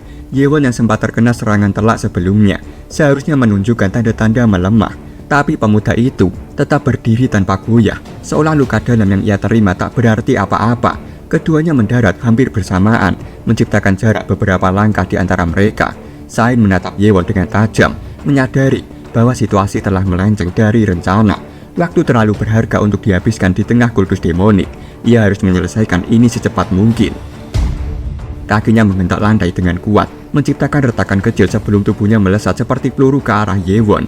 Serangan teknik diluncurkan secara brutal dan presisi. Namun Ye-won berhasil menghindar. Tubuhnya meliuk dan melompat mundur. Matanya sempat membelalak. Gerakan Sahin, ia mengenal pola serangan itu. Ye-won mengambil jarak, kembali mengatur nafas. Di seberang, Sahin menyeringai meremehkan dan mencibirnya karena terus menghindar, menyebutnya banci tanpa keberanian. Nafas Ye-won mulai memburu, tubuhnya menunjukkan tanda-tanda kelelahan. Tapi bukan hanya karena pertarungan, ia sedang berpikir. Pandangannya terfokus ke arah Sahin, dan akhirnya ia bertanya dengan suara berat tentang hubungannya dengan Blade God. Wajah Sahin seketika berubah. Untuk pertama kalinya, ekspresi terkejut tampak jelas di wajahnya. Ia menghela nafas panjang dan menggaruk kepalanya, seperti kesal dengan dirinya sendiri. Dalam gumam lirih, ia berkata, bahwa semuanya tak berjalan seperti yang dijanjikan oleh orang itu. Orang itu bilang, tak akan ada satu pun yang bisa mengetahui apapun tentang mereka. Yewon tidak memahami sepenuhnya maksud kata-kata Sahin, tapi potongan informasi itu cukup untuk menyusun kesimpulan. Dalam benaknya, semuanya mulai tersambung. Ia bergumam penuh kesadaran. Pria ini, Sahin, adalah bagian dari klan Blade God Six Martial. Sahin mengangkat kepalanya dan tersenyum. Kini tak ada lagi alasan untuk menyembunyikan identitas. Ia menyatakan bahwa jika Yewon mengenal Blade God, maka kultus demonik tak lain adalah musuh utama mereka. Saat percakapan mereka masih berlangsung, suara derap langkah mulai menggema dari kejauhan. Puluhan pasang kaki mendekat cepat, menggetarkan tanah di sekitar aula perpustakaan. Di luar halaman, cahaya obor satu persatu menyala, menyingkap siluet para prajurit yang kini mengepung area tersebut. Mereka bukan pasukan biasa, mereka adalah prajurit elit, unit tempur terlatih milik kultus. Merasakan kehadiran mereka, Sahin hanya tersenyum tipis, seolah tidak gentar sedikit pun. Ia tahu dirinya telah terkepung, tapi justru menyambut situasi itu dengan ketenangan yang mencurigakan. Dengan nada tenang namun bernada ancaman, ia berkata bahwa ia memerlukan Chandra untuk bisa keluar hidup-hidup dari tempat ini, dan berharap Yewon mau bersikap manis. Yewon hanya membalas dengan seringai dingin, tatapannya tajam, penuh peringatan, seolah berkata bahwa Sahin sebaiknya tidak bermimpi terlalu tinggi. Tanpa membuang waktu, Sahin kembali melesat ke depan, kali ini dengan rentetan tinju cepat dan mematikan. Di tengah serangan, ia meneriakkan bahwa waktunya telah habis. Yewon yang melihat formasi serangan itu seketika sadar, teknik ini adalah jurus kedua dari Blade God. Kepanikan samar muncul di wajah Yewon. Ia tak menduga Sahin mampu melancarkan teknik tingkat tinggi dari Blade God dengan tangan kosong, namun tetap mempertahankan ketajaman dan kekuatan layaknya pedang sejati. Untuk menghentikan serangan brutal itu, Yewon segera melepaskan teknik 24 Demon Sword miliknya. Semburan energi berbentuk tebasan pedang meledak di udara, saling bertabrakan dengan tinju Sahin dalam hujan percikan ki yang memekakan telinga. Namun keterkejutan lain kembali muncul di wajah Yewon. Teknik pamungkasnya 24 Demon Sword tidak cukup untuk menahan laju serangan Sahin. Pukulan Sahin melesat cepat, mengarah tepat ke wajah Yewon. Namun dalam sepersekian detik, Yewon masih sempat memiringkan tubuhnya, menghindari serangan itu dengan nafas memburu. Ia benar-benar kesulitan, padahal barusan ia sudah menargetkan celah dalam teknik Blade God. Tapi tak disangka, Sahin juga membaca celah dari 24 Demon Sword dan justru membalikan keadaan. Sahin kembali melancarkan pukulan, kali ini membidik perut Yewon. Dalam jarak yang hanya tinggal beberapa inci, Yewon berhasil mengangkat pedangnya sebagai perisai terakhir, tapi tubuhnya mulai melemah. Dalam hati, ia mengakui bahwa ia tidak bisa menahan benturan semacam ini terlalu lama. Dengan nafas berat, Yewon kembali mengaktifkan 24 Demon Sword, mengarahkannya langsung ke tubuh Sahin. Tapi Sahin hanya terkekeh, lalu menerjang maju, berseru bahwa bocah sepertinya tidak akan pernah sanggup menahan kekuatan sejatinya. Kedua kekuatan kembali beradu, kali ini lebih dahsyat dari sebelumnya. Ledakan ki memecah lantai aula, dan gelombang hantaman menyapu udara di sekitar mereka. Yewon mencoba bertahan, tapi jelas tak seimbang. Pedangnya mulai merekah, muncul retakan-retakan halus yang menjalar cepat seperti jaring laba-laba. Sahin melesat lagi tanpa memberi jeda. Ia mengakui bahwa Yewon memang kuat, namun ki dan teknik yang dimilikinya masih jauh lebih rendah dibanding dirinya. Dengan tinju maut yang dibungkus ki padat, Sahin kembali menghantam ke depan. Pedang Yewon hancur berkeping-keping, tak mampu lagi menahan tekanan. Kegelisahan menyelinap di wajah Yewon. Senjata satu-satunya telah lenyap dari genggamannya, dan ia tak membawa senjata cadangan. Sementara itu, Sahin sudah berdiri di hadapannya, menyeringai lebar dengan tatapan penuh kegilaan. Tinju Sahin menghantam tubuh Yewon secara brutal. Darah muncrat dari mulutnya, dan serpihan pedang yang hancur bahkan menancap ke pipinya, meninggalkan luka-luka kecil namun menyakitkan. Tubuh Yewon terpental jauh ke belakang. Meski begitu, Sahin tampak cukup terkesan. Ia mengakui bahwa pukulan barusan adalah serangan mematikan, namun Yewon masih bisa bertahan, setidaknya untuk sementara. Tapi kekaguman itu segera berubah menjadi penilaian dingin. Sahin menyatakan bahwa teknik sekelas 24 Demon Sword, betapapun mengesankannya, tidak akan pernah cukup untuk mengalahkannya. Yewon hanya menatap tajam ke arah Sahin, terengah, dengan darah menetes mengalir dari luka di wajahnya. Ia tak menduga bahwa Sahin bukan hanya mengenali 24 Demon Sword, tapi juga memahami sepenuhnya bagaimana cara menaklukkannya. Dengan penuh kesombongan, Sahin menyatakan bahwa 24 Demon Sword milik Yewon telah dikalahkan. Bagi Sahin, itu menjadi bukti nyata bahwa Blade God jauh lebih unggul dibanding Sword Demon. Ia melangkah perlahan mendekati Yewon, Langkahnya mantap seolah kemenangan telah digenggam sambil meminta Yewon menyerah saja sebelum terlambat. Namun Yewon hanya membuang pedangnya yang telah patah. Ia berdiri tegak meski tubuhnya dipenuhi luka, lalu menyampaikan bahwa tak masalah jika Sword Demon dari kultus demonik tak mampu menandingi Blade God. Sahin sekali lagi memperingatkan Yewon agar tidak bertindak bodoh, karena langkah selanjutnya hanya akan membawanya pada kematian. Tapi tiba-tiba, ia dibuat bingung oleh apa yang terjadi. Serpihan logam yang sebelumnya menancap di wajah Yewon perlahan berjatuhan, dan luka-luka di wajah serta tubuhnya menghilang tanpa jejak, pulih sepenuhnya dalam hitungan detik. Pemandangan itu membuat mata Sahin membelalak. Tubuh Yewon yang seharusnya pura-puranda, kini terlihat seolah belum pernah tersentuh pertempuran. Dengan suara tertahan, Sahin bergumam dalam hati, sosok di depannya bukan manusia. Merasa waktu semakin menipis, Sahin langsung memusatkan seluruh ki di tangannya. Ia tak bisa membiarkan regenerasi itu berlangsung terlalu lama. Dengan kekuatan yang lebih gila dari sebelumnya, ia melesat ke depan untuk menghabisi Yewon sebelum semuanya terlambat. Namun tepat saat itu, Yewon menarik kartu asnya. Dari tangannya muncul sebuah pedang hitam legam, berkilau aneh dalam kegelapan. Black Sword, senjata warisan Heavenly Demon. Sahin yang sedang melesat sempat terpaku sejenak melihat kemunculan pedang itu, tapi ia tetap maju, menolak mundur barang sedikit pun. Yewon mengangkat pedangnya, bersiap menebas dengan teknik pamungkas, Heavenly Demonic Sword Art. Melihat gelombang aura pedang yang mulai terangkat, Sahin berteriak bahwa ia tidak akan kalah, bahwa tekniknya masih lebih kuat. Ia menerjang maju, menembus aura kegelapan yang kini membungkus seluruh area. Tapi begitu tubuhnya masuk lebih dalam, tekniknya seperti runtuh tercerai-berai, tidak ada energi yang tersisa, bahkan cahaya tinjunya padam. Mata Sahin membelalak, kekuatan yang ia miliki dibatalkan sepenuhnya. Lalu kegelapan itu berubah bentuk, membentuk pusaran tajam yang berputar di ujung tebasan. Gelombang energi hitam melesat membelah udara. Tebasan itu menembus tubuh Sahin, memuncratkan darah ke udara dalam semburan liar dan brutal. Ia masih berdiri dengan tubuh gemetar dan wajah pucat, mulutnya berlumuran darah. Ia menoleh perlahan ke arah Yewon, matanya bergetar, mencoba memahami bagaimana bisa ada teknik sekuat ini. Namun jawaban itu tak akan pernah ia dapatkan. Tubuh Sahin perlahan melemah, sebuah lubang besar menganga di bagian dadanya, menembus sisi lain seperti donat. Darah mengalir deras, lalu tubuhnya ambruk ke tanah.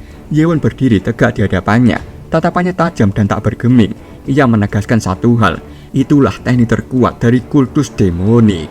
Kini perhatian beralih ke lapangan latihan Demonic Academy. Di tengah suasana mencekam, Lord berjalan cepat bersama barisan prajurit elit menuju pusat kericuhan yang belum jelas sumbernya.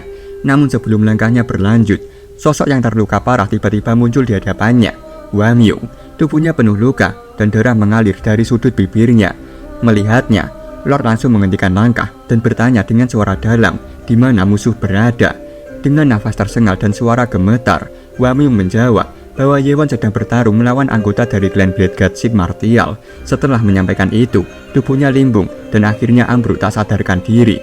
Marakyum segera menghampiri, memeriksa kondisinya. Ia melapor bahwa Wamyu menderita luka dalam yang serius dan membutuhkan perawatan segera. Namun Lord hanya diam, pandangannya tidak berubah sedikit pun, tetap mengarah ke depan. Ia hendak melanjutkan langkahnya, tapi Marakyum tiba-tiba berdiri menghalangi jalannya. Tindakan itu membuat udara sekitar menegang. Mata Lord menyipit, tatapannya berubah tajam, seolah bertanya tanpa suara apa yang sedang Marakyum lakukan. Marakyum langsung berlutut, menunduk dalam-dalam dan memohon atas kelancangannya. Lewat suara telepati yang tenang namun tegas, Marakyum menyampaikan bahwa luka dalam milik Lord dari pertarungan sebelumnya belum sepenuhnya pulih. Ia menyarankan agar dirinya saja yang menangani musuh di perpustakaan. Setelah beberapa saat yang hening, Lord akhirnya mengangguk pelan. Ia menyetujui usul itu dan memberi perintah kepada tetua keempat dan ke-10 untuk menemani Marakyum. Tanpa membuang waktu, ketiganya segera bergerak menuju perpustakaan utama, tempat pertarungan besar itu terjadi. Namun sebelum Lord melanjutkan langkahnya, pandangannya tertuju pada sesuatu yang tergeletak tak jauh dari tubuh Wamyu, sebuah kantung kain hitam. Kini perhatian beralih ke Marakyum yang dengan kecepatan tinggi melesat menuju perpustakaan utama.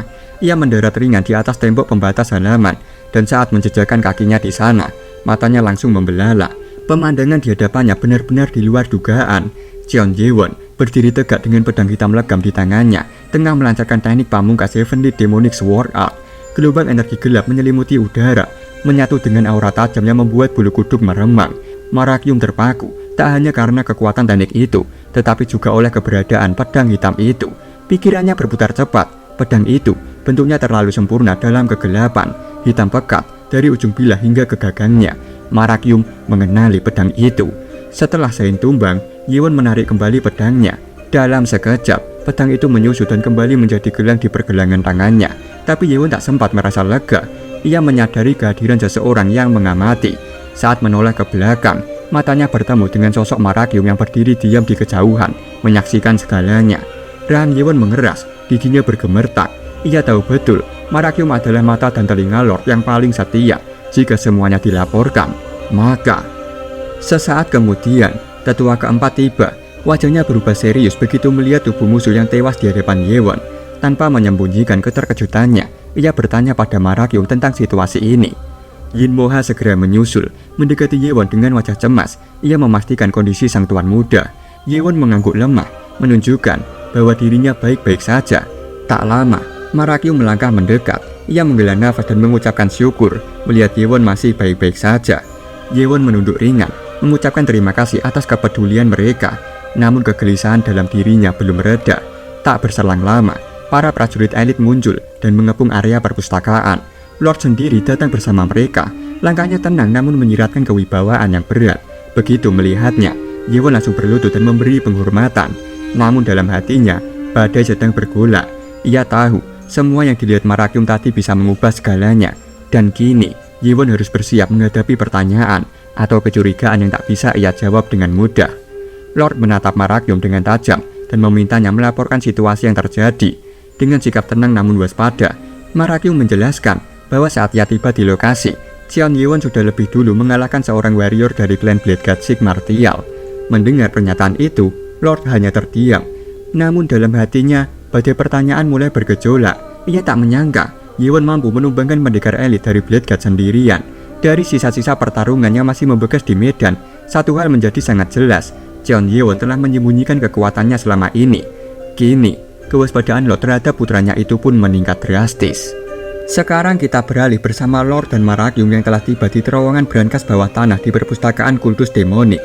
Lord memecah keheningan, menatap lurus ke depan dan bertanya pada Marakyum dengan suara berat, apakah para bajingan itu benar-benar mengincar tempat ini. Marakyum terdiam sesaat, tampak ragu, namun lirikan tajam dari Lord membuatnya tidak punya pilihan lain. Dengan anggukan berat, Marakyum membenarkan dugaan itu. Lord melangkah masuk ke lorong yang lebih dalam, langkahnya mantap dan penuh tekanan. Saat mencapai ruangan penyimpanan, tubuhnya terhenti, matanya menatap kosong ke arah buku-buku yang hangus terbakar. Marakyum yang menyusul di belakang langsung terpaku. Ia menatap tak percaya, buku-buku teknik Sword Demon telah hangus menjadi abu, semuanya habis terbakar. Sementara itu, Lord mengepalkan tangannya. Dalam pikirannya, ia bergumam penuh amarah. Tempat tersembunyi yang bahkan tidak ia ketahui keberadaannya selama ini, ternyata musuh telah mengetahuinya. Dalam benaknya, ia bertanya penuh kesal, kenapa tempat seperti ini disembunyikan dari seorang Lord? Kini kita kembali bersama Cheon Yewon yang tengah membuka kantung kain hitam yang sebelumnya ia serahkan pada Wamyu. Saat melihat isinya, alis Yewon berkerut tajam. Ia tidak menyangka bahwa target para penyusup ternyata adalah jejak bilah milik Bladeguard. Ia sempat mengira mereka akan mengincar kitab rahasia peninggalan Sword Demon. Pikiran Yewon pun melayang pada Sahin, pria yang sempat menyebut nama 24 Sword Demon, seolah sudah mengenalnya sejak lama. Tapi justru disitulah letak keganjilannya. Jika mereka benar-benar keturunan atau penerus Bladeguard, mengapa mereka malah memburu tubuh-tubuh yang telah terluka oleh teknik Bladeguard sendiri? Pertanyaan itu terus berputar dalam benaknya. Semakin jauh ia menggali, tujuan sebenarnya dari klan Bladeguard Sik Martial justru semakin membingungkan. Narator berkata, kekacauan menyelimuti seluruh kastil sekte demonik setelah insiden berdarah hari itu. Para pendekar, pengawal, hingga tetua dikerahkan siang dan malam untuk mengumpulkan jenazah mereka yang gugur, serta menyisir kemungkinan adanya mata-mata lain yang masih bersembunyi. Namun setelah pencarian panjang dan melelahkan, tak satu pun jejak lain ditemukan selain keempat penyusup yang telah tewas. Kini kita beralih ke aula perjamuan kultus demonik. Suasana di dalamnya terasa berat dan penuh tekanan. Mo Yongkang menghela nafas panjang. Ia bertanya-tanya dalam hati, sampai kapan mereka akan terus menahan para anggota persatuan murim. Di sebelahnya, Jung Won mencoba menenangkan. Ia menjelaskan bahwa orang-orang dari persatuan murim masih harus membuktikan ketidakbersalahan mereka. Jadi ia meminta Mo Yongkang untuk sedikit bersabar. Suho yang tak jauh dari mereka ikut menyela dengan nada tenang. Menurutnya, Pihak Persatuan Murim sudah menyampaikan semua yang mereka ketahui. Cepat atau lambat, kata Zoe, kultus demonik pasti akan mengambil keputusan akhir. Mendengar ucapan wanita itu, dua pemimpin besar itu mulai sedikit tenang. Namun ketegangan di wajah mereka belum sepenuhnya sirna. Sementara itu, Zoe sendiri larut dalam pikirannya yang berkabut. Ia masih sulit mempercayai apa yang telah terjadi padanya. Para penyusup itu telah memanipulasinya dengan sangat halus dalam perjalanannya untuk bertemu dua master di Jiangxi. Setelah kegagalan merebut kembali Anhui, ia disergap oleh kelompok misterius. Saat sadar, ia sudah berada di tengah rombongan aliansi bela diri. Dan selama hipnotis itu bekerja, ia sungguh percaya bahwa keempat pria itu adalah pengawalnya sendiri. Yang membuat situasi ini lebih mengerikan adalah fakta bahwa misi yang dijalankan Zoe bersifat rahasia. Dan satu-satunya yang tahu tentang pergerakannya adalah 17 kepala tertinggi dari Persatuan Murim. Dengan cepat, Zoe menarik kesimpulan mengerikan. Di antara 17 kepala Persatuan Murim, ada satu mata-mata musuh yang menyusup dan membocorkan segalanya. Karena itu, bagi Zoe, misi aliansi ini harus tetap terbentuk dan dilanjutkan secepat mungkin. Namun jalan itu tidak akan mudah. Kultus demonik tak akan melepasnya begitu saja, karena Fast Lord telah diserang dalam insiden sebelumnya. Dan bagi mereka, pengkhianatan adalah dosa yang tak mudah ditebus. Kini perhatian beralih pada Demonic Doctor, Bae Jong-wook, atau yang akan kita sebut Dr. Jong. Ia tengah memeriksa para korban hipnotis satu persatu, berharap menemukan tanda-tanda perubahan fisik yang mencolok. Dalam benaknya, ia menduga bahwa tubuh para korban mungkin mengalami reaksi tertentu akibat pengaruh hipnotis. Namun hasil pemeriksaan berkata lain, tak ada perubahan berarti yang tampak, selain denyut nadi mereka yang melemah. Salah satu bawahannya datang melapor, menyampaikan bahwa tidak ditemukan racun atau zat asing lainnya dalam makanan maupun minuman yang disajikan di aula perjamuan. Laporan itu tak mengejutkan Dr. Jong. Ia memang sudah memperkirakan kemungkinan tersebut sejak awal. Meski begitu, ia tetap mempertimbangkan saran Yewon yang sempat mengajukan teori bahwa mungkin terdapat zat tersembunyi dalam makanan yang memicu efek hipnotis. Namun setelah meninjau langsung tempat kejadian, Dr. Jong pun menarik kesimpulan bahwa dugaan itu keliru. Tak lama kemudian, Yewon tiba di aula perjamuan. Dr. Jong segera memberi hormat dengan sikap penuh hormat. Ketika ditanya mengenai perkembangan penyelidikan, ia hanya menggeleng pelan. Ia kemudian menjelaskan bahwa ia dan timnya telah memeriksa seluruh makanan dan minuman yang ada, namun tak menemukan sedikit pun jejak racun atau zat aneh seperti yang sebelumnya dikemukakan Yewon. Mendengar penjelasan itu, Yewon tampak terkejut. Ia termenung sejenak, mencoba mencerna situasi. Jika benar hipnotis itu bisa dipicu hanya dengan satu tepukan tangan, maka seharusnya seluruh orang yang berada di aula saat itu telah terpengaruh. Pemikiran itu mendorongnya untuk turun tangan langsung dan melakukan pemeriksaan sendiri. Sementara itu, Dr. Jong hanya bisa menghela nafas pelan. Dalam hati ia bergumam bahwa tak ada yang aneh. Seluruh ahli dalam kultus telah melakukan pemeriksaan yang sama. Ia mulai menganggap Yewon terlalu keras kepala. Yewon mengamati sekeliling aula dengan seksama. Pikirannya masih dipenuhi tanda tanya. Apa sebenarnya yang membuat para tamu terhipnotis? Tak ada racun, tak ada zat asing, dan tidak ada bekas sihir yang terdeteksi. Namun ingatannya tiba-tiba melompat pada sosok penyusup, orang misterius yang memukul teko dengan cawan. Gerakan aneh itu kembali terngiang dalam pikirannya. Kenapa dia melakukan itu? Apa tujuannya? Seketika, sebuah kesadaran melintas di benaknya. Untuk makan atau minum, seseorang pasti akan menyentuhkan bibirnya pada peralatan makan. Jika penyebab hipnotis bukan berasal dari makanan atau minuman itu sendiri, maka kemungkinan besar berasal dari alat-alat yang digunakan. Tanpa membuang waktu, Yewon langsung memerintahkan Nano untuk memeriksa keganjilan pada peralatan makan di sekitar aula. Saat ia berdiri terpaku di hadapan teko, tatapannya tajam dan penuh konsentrasi. Para tabib yang melihatnya hanya bisa saling melirik bingung, bertanya-tanya apa yang sebenarnya sedang ia lakukan. Yewon mulai membalik satu persatu cawan di atas meja, berpindah dari satu meja ke meja lainnya. Setelah selesai, ia memandang ke arah para korban hipnotis yang masih berada di ruangan. Ia bertanya, apakah ada di antara mereka yang masih mengingat posisi duduk mereka saat jamuan berlangsung? Bagi yang masih mengingatnya, Yewon meminta mereka untuk kembali duduk di tempat yang sama seperti saat perjamuan dimulai. Dr. Jong dan para tabib lainnya hanya bisa mengamati tanpa memahami sepenuhnya maksud dari tindakan itu. Namun saat para tamu kembali duduk, Dr. Jong mulai memperhatikan pola aneh. Sebagian besar utusan dari aliansi Murim ternyata duduk di kursi yang cawannya menghadap ke bawah. Yewon mengambil salah satu cawan yang mencurigakan, lalu menyerahkannya kepada Dr. Jong. Ia memintanya untuk mencium bagian bibir cawan, tepat di tempat di mana seseorang akan menempelkan mulutnya saat minum. Begitu aroma samar itu menyentuh hidungnya, mata Dr. Chong langsung terbelalak. Ia mengenali bau tersebut, aroma khas bunga opium. Kesimpulannya pun jelas, si penyusup hanya meracuni cawan-cawan tertentu, bukan keseluruhan hidangan. Namun di balik keterkejutannya, satu pertanyaan besar tetap menggelayut di benak Dr. Chong. Bagaimana Yewon bisa menyimpulkan semuanya dengan begitu cepat dan tepat? Kini sorotan beralih ke istana Lord Kultus Demonik, tepatnya di ruang latihan pribadi sang Lord. Suara deru nafas dan gemuruh energi masih menggema di dalam ruangan ketika Lord keluar dari sesi latihannya. Keringat membasahi tubuhnya, namun sebelum ia sempat beristirahat, para pelayan segera menghampiri. Dengan sigap, mereka membersihkan tubuhnya dan memakaikan pakaian dengan penuh kehati-hatian. Setelah selesai, salah satu pelayan memberi hormat dan melaporkan bahwa semua pakaian telah dikenakan dengan lengkap. Tanpa berkata apapun, Lord melangkah maju menuju ruang bawah tanah. Di sana, ia berdiri di hadapan kulit seseorang yang pernah bersinggungan dengan kekuatan mengerikan. Jari-jarinya menyentuh bekas luka yang masih terukir jelas di kulit korban, jejak tajam dari energi milik Blade God. Lord mengernyit, merasakan bahwa bekas luka itu memiliki getaran energi yang sama seperti serangan dari sosok misterius itu. Tangannya bergerak ke dada, menyentuh bekas luka miliknya sendiri, luka yang masih membekas akibat serangan langsung dari orang itu. Pikirannya terlempar kembali ke Zeijang. Saat itu, Lord tengah bertarung melawan seseorang yang menggunakan teknik cakar. Ia hampir memenangkan pertarungan, namun tiba-tiba orang itu muncul dan menyerangnya tanpa peringatan. Serangan mendadak itu melukai dirinya parah. Kekuatan lawan benar-benar melampaui segala ekspektasi. Yang lebih menyakitkan bukan hanya kekalahannya, tapi juga kata-kata yang diucapkan lawan itu setelahnya, bahwa Lord bukanlah orang yang sedang ia cari. Ucapan itu menghantam harga dirinya lebih dalam daripada luka di tubuhnya. Mengingat peristiwa itu, amarah perlahan membakar dalam dadanya, giginya bergemeletup, rahangnya mengeras. Ia merasa telah dipermalukan. Saat amarah memuncak, terdengar suara ketukan pelang di pintu ruang bawah tanah. Seseorang datang. Itu adalah Marakyum.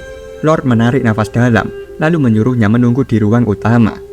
Kini kita berpindah ke ruang pribadi Lord Kultus Demonik. Di dalam ruang yang tenang dan megah itu, Marakyum berlutut di hadapan Lord, menyampaikan hasil investigasinya dengan nada formal dan tertata. Setelah Marakyum selesai menjelaskan secara garis besar, Lord mengajukan satu pertanyaan, apa yang mereka lakukan terhadap barang bukti itu? Marakyum menjawab bahwa teko giok yang berhasil diselundupkan keluar dari aula perjamuan telah dibersihkan dan kemudian dibuang ke aliran sungai kecil di puncak Wojeol. Semua jejak telah dihapus dan tidak ada seorang pun yang akan menemukan apapun yang mencurigakan dari benda tersebut. Senyum tipis mengambang di wajah Lord. Ia memuji ketelitian dan kerja cepat Marakyum. Penemuan teko beracun itu memberi mereka peluang emas. Dengan informasi ini berada dalam kendali mereka, Kultus Demonik bisa mengambil langkah strategis untuk memimpin aliansi, memperkuat posisi mereka sebagai otoritas utama. Setelah memberikan pujian, Lord kembali bertanya, kali ini tentang perkembangan penyelidikan yang sedang dilakukan oleh Dr. Chong dan timnya. Marakyum mengangguk, mengonfirmasi bahwa mereka masih menjalankan penyelidikan seperti biasa. Lord mengangguk pelan, lalu menyampaikan bahwa karena ia telah mengizinkan Vice Lord John Yewon untuk terlibat langsung dalam penyelidikan, dan keberadaan Zoe sebagai pengawas dari pihak strategi Murim terus memastikan netralitas, maka pihak Persatuan Murim tidak akan memiliki dasar kuat untuk mengajukan protes atau keberatan. Ia memerintahkan Marakyum untuk segera menginstruksikan Dr. Chong agar menghentikan penyelidikan, serta menangkap dan memasukkan orang-orang dari Persatuan Murim ke dalam penjara. Namun sebelum Marakyum sempat meninggalkan ruangan untuk menindaklanjuti perintah itu, suara langkah cepat terdengar dari luar. Sosok Dr. Chong sudah lebih dulu tiba di hadapan Lord. Ia segera memberi hormat, hendak memperlihatkan sesuatu yang ditutupi oleh serbet putih. Lord menatapnya. Dengan suara datar, ia menanyakan hasil penyelidikan. Dr. Chong menjawab dengan nada serius bahwa timnya berhasil menemukan penyebab hipnotis yang melanda para tamu di aula perjamuan. Mendengar hal itu, ekspresi Lord berubah, jelas terkejut oleh pernyataan tersebut. Tanpa banyak kata, Dr. Chong membuka serbet putih, memperlihatkan sebuah cawan kecil yang tampak biasa saja. Namun dari balik kesederhanaannya, ia mengungkapkan bahwa cawan itu mengandung sejumlah besar zat yang dapat menyebabkan halusinasi. Salah satu kandungan utamanya adalah serbuk bunga opium, penyebab utama dari efek hipnotis yang menyebar malam itu. Marakyum tampak terkejut. Sejak awal, pikirannya hanya terpaku pada menukar teko giok sebagai satu-satunya bukti. Ia sama sekali tidak menyangka bahwa racun ternyata disembunyikan di tempat yang lebih tak terduga, di dalam cawan-cawan yang digunakan saat perjamuan. Sementara itu, Lord hanya diam, menatap cawan yang baru saja diperlihatkan. Dalam hati, ia menyadari bahwa tidak banyak lagi yang bisa ia lakukan. Ia mulai menyesali keputusannya yang terlalu tertutup. Seharusnya ia memberitahu Dr. Jong tentang rencananya sejak awal. Dengan harapan membuat penyelidikan tanpa alami, ia memilih untuk merahasiakan semuanya. Namun kini, keputusan itu justru berbalik menjadi kelemahan. Setelah merenungkan kesalahannya, Lord mengalihkan pandangan pada Dr. Jong dan mengajukan pertanyaan, siapa yang menemukan bukti tersebut? Dr. Jong menjawab tanpa ragu, orang yang menemukannya adalah Jeon Ye-won. Ia bahkan menambahkan bahwa Ye-won memiliki ketelitian dan insting yang luar biasa tajam, berbeda dari orang kebanyakan. Mendengar nama itu, ekspresi Lord sedikit berubah, matanya membelalak tipis, terkejut. Ia tidak menyangka bahwa Ye-won lah yang berhasil menemukan petunjuk sekecil itu, yang bahkan luput dari perhatian semua tabib lainnya. Ketika Dr. Jong mulai menjelaskan lebih lanjut tentang mekanisme kerja racun, bagaimana racun dari serbu opium bisa menyebabkan halusinasi dan hipnotis secara halus namun efektif, tiba-tiba Lord memotong penjelasan itu. Ia segera memanggil Marakyum yang masih berdiri tak jauh darinya. Dengan suara tegas, Lord mengeluarkan perintah. Karena penyebab hipnotis sudah ditemukan, tidak ada alasan lagi untuk menahan para tamu dari Persatuan Murim. Ia segera memerintahkan Marakyum untuk segera membebaskan mereka. Selain itu, ia juga memerintahkan Jeon Ye-won menghentikan penyelidikannya. Marakyum menerima perintah itu tanpa komentar. Ia segera memberi hormat, lalu melangkah cepat keluar dari ruangan. Sementara itu, Dr. Jong masih dalam posisi berlutut, hanya menunduk dan memejamkan mata sejenak. Dalam diam, pikirannya bergejolak. Ia mulai menyadari sesuatu. Lord kemungkinan sudah mengetahui tentang racun itu sejak awal, namun sengaja menyembunyikannya. Ia sempat berniat untuk melaporkan temuannya yang lain, bahwa kemungkinan besar terdapat mata-mata di antara petugas suplai makanan. Tapi kini semua itu rasanya tak lagi relevan. Kebenaran telah ditemukan dan permainan kekuasaan telah mengambil alih jalannya penyelidikan. Kini latar belakang beralih ke dapur utama kultus demonik, tempat Jeon Ye-won tengah melakukan penyelidikan tahap akhir. Marakyum datang menghampiri Ye-won dengan langkah mantap. Ia menyampaikan perintah langsung dari Lord, penyelidikan harus dihentikan.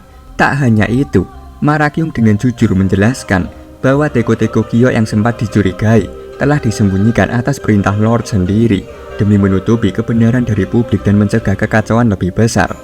Ye-won tak langsung merespon, ia hanya terdiam sejenak, lalu bergumam dalam hati.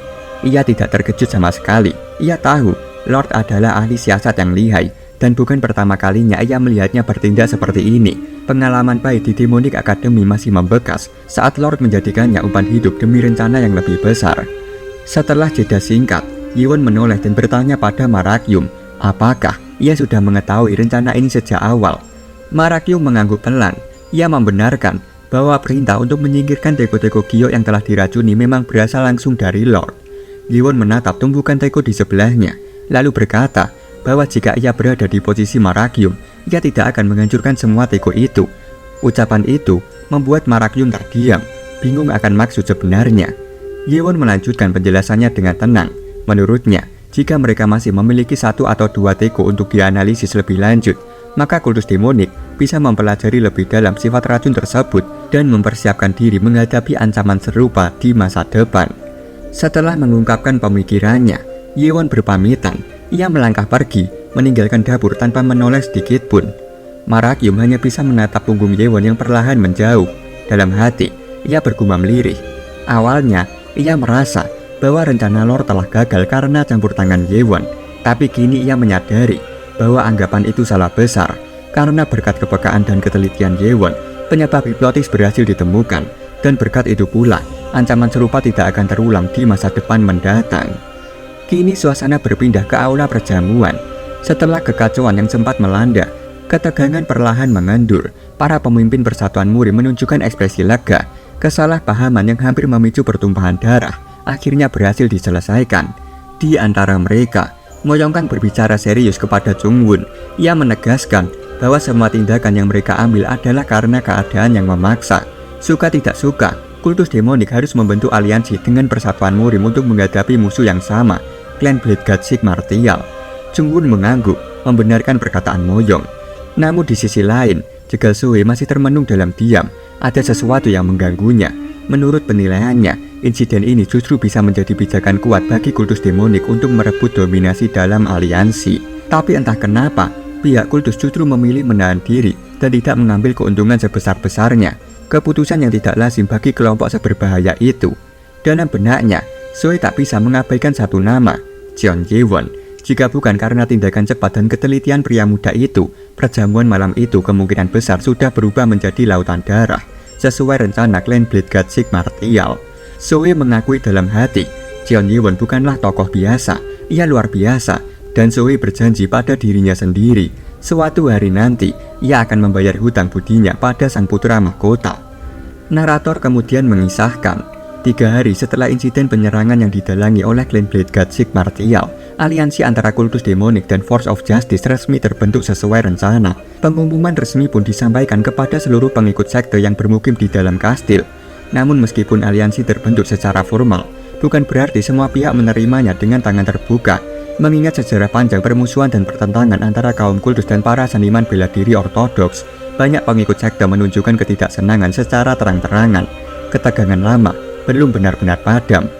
Kini kita beralih di pelataran kastil. Jegal Zoe, Jungwon, dan Moyongkang berpamitan langsung kepada Lord Kultus Demonik. Saat mereka bersiap untuk berangkat, Lord dengan tenang menyampaikan sesuatu, bahwa hanya karena reaksi dingin dari para pengikut sekte, sebenarnya mereka tidak perlu terburu-buru pergi. Zoe menanggapi dengan penuh rasa hormat.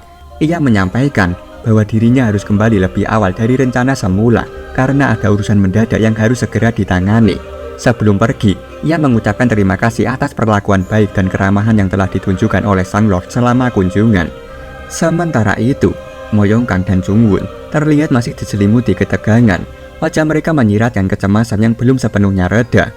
Dalam hati, mereka terus bertanya-tanya, apakah benar ada pengkhianat yang bersembunyi di dalam barisan Force of Justice seperti yang dikatakan Zoe sebelumnya. Meski belum ada bukti pasti, keduanya percaya bahwa firasat Zoe jarang meleset. Karena itulah, mereka merasa harus segera kembali ke markas untuk menyelidiki lebih jauh. Sebelum berpamitan, Zoe menyerahkan sebuah surat undangan kepada Lord. Undangan resmi untuk menghadiri kompetisi murim yang akan digelar oleh Force of Justice. Lord menerimanya dengan senyum tipis, menunjukkan ketertarikan dan rasa hormat. Kini setelah mereka menjadi sekutu, undangan seperti ini bukan hanya bentuk formalitas, tapi juga simbol diplomasi dan kerjasama. Zoe pun berterima kasih atas sambutan baik Lord. Tepat di samping Lord, Marakyung yang setia berdiri sejak awal membisikkan pengingat penting. Ia menyampaikan bahwa waktu sudah mendekati tengah hari, dan Lord harus segera bersiap untuk mengumumkan aliansi serta perang yang akan datang di hadapan seluruh anggota sekte. Menyadari kesibukan Lord yang terus bertambah, para pemimpin persatuan murim pun tidak ingin mengganggu lebih lama. Mereka segera berpamitan secara resmi dan meninggalkan istana dengan langkah tergesa, membawa pulang beban dan kekhawatiran mereka masing-masing. Sementara itu, Lord tetap menatap dalam diam, matanya menatap kosong ke kejauhan sejenak. Ia tahu keberadaan mata-mata di dalam Force of Justice bukanlah hal yang sepele. Jika benar ada pengkhianat di balik barisan mereka, maka mereka tidak ada waktu untuk bersantai.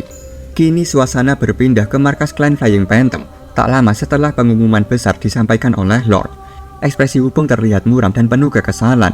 Ia merasa ada yang tidak beres, sebab meski banyak hal diumumkan secara terbuka, tidak ada satupun penyebutan mengenai pengangkatan Jeon Ye-won sebagai putra mahkota.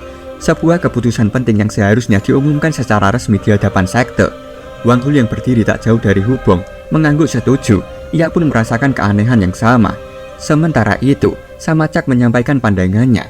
Berdasarkan pengalamannya, pengumuman penting dari Istana Lord biasanya menyampaikan hal-hal penting yang berkaitan dengan agenda besar sekte atau hasil rapat yang digelar di aula utama. Namun kali ini, tidak ada satupun kata yang menyinggung posisi Jeon Ye-won sebagai pewaris tahta. Di tengah keraguan yang bergelayut di antara mereka, Wan Yi tetap tenang dan mencoba menganalisis situasi. Ia mengarahkan pandangannya pada para pengikut Ye-won, mempertanyakan kemungkinan bahwa Lord mungkin telah berubah pikiran. Namun Baekgi menolak dugaan itu. Menurutnya, Ye-won telah menjalani seluruh tahapan persaingan dan mendapat persetujuan yang diperlukan untuk menjadi putra mahkota. Secara logika, tidak seharusnya Lord mencabut keputusan tersebut begitu saja. Wan Yi menarik nafas panjang. Ia pun menyadari, meskipun belum bisa memastikan apakah Lord memang mengubah keputusannya, otoritas yang dimiliki sang Lord memang memungkinkan untuk mengambil keputusan sepihak. Namun selama tidak ada penolakan dari 6 klan utama, secara aturan tidak ada dasar yang cukup kuat bagi Lord untuk membatalkan pengangkatan tersebut. Mendengar kesimpulan itu, Cheon Ji-won dalam diam mulai menyusun simpulan dalam benaknya. Selama tidak ada suara penentangan dari klan-klan utama, maka keputusan pengangkatan dirinya sebagai putra mahkota seharusnya tetap sah. Meskipun tak diumumkan secara terbuka, posisinya tidak dapat digugurkan begitu saja, kecuali ada kekuatan yang bergerak di balik bayang-bayang untuk menyingkirkannya secara diam-diam. Melihat sikap tenang Cheon Ji-won, Hwan Yi merasa heran. Pemuda itu tidak menunjukkan sedikit pun tanda kekhawatiran, seolah pengumuman yang diabaikan tadi bukanlah persoalan besar. Keteguhan ekspresi Ye-won membuat Hwan Yi bertanya-tanya, apakah pemuda itu benar-benar tak tergoyahkan, atau justru tengah menyembunyikan sesuatu di balik ketenangannya. Setelah berpikir sejenak, Hwan Yi akhirnya memutuskan untuk menyampaikan sesuatu yang awalnya ia rencanakan untuk dibicarakan nanti. Menurutnya, ini adalah waktu yang tepat.